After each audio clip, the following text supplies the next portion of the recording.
நம்ம எல்லாரும் நம்மளோட அம்மா அப்பாவை திட்டுவோம், அப்போ இந்த லேண்ட் 1 லட்சம் ரூபாய் வாங்கியிருந்தீங்கன்னா இப்போ அதோட விலை 50 லட்சம் ரூபாய் அப்படின்னு.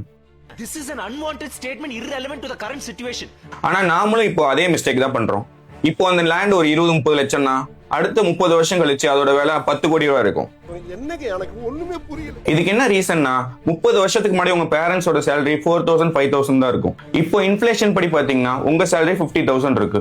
அப்போ 1 லட்சம் ரூபாய் லேண்ட் வாங்க அவங்களோட மாசம் 4,000 ரூபாய் சம்பளம் பத்தாது. இப்போ 30 லட்சம் ரூபாய் லேண்ட் வாங்க உங்களோட மாசம் 50,000 சம்பளமும் பத்தாது. சோ உங்க அம்மா அப்பா இவ்வளவு பெரிய இன்வெஸ்ட்மெண்ட் பண்ணாம அவங்க வாங்குற சம்பளத்துல மாசம் 1000 ரூபாய் 30 வருஷமா எஸ்ஐபி போட்டிருந்தாங்கன்னா அதோட வேல்யூ இன்னைக்கு 1 கோடிக்கும் மேல. சோ நீங்களும் அதே மிஸ்டேக் பண்ணாதீங்க.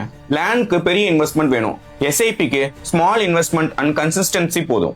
சோ இன்னைக்கே எஸ்ஐபி ஸ்டார்ட் பண்ணுங்க. ஃபியூச்சர்ல உங்க பசங்க உங்களை திட்டாம இருக்க. Thank you, Your Honor. Thank you. இது மாதிரி யூஸ்ஃபுல்லான இன்ஃபர்மேஷனுக்கு நம்ம பேஜை ஃபாலோ பண்ணிக்கோங்க.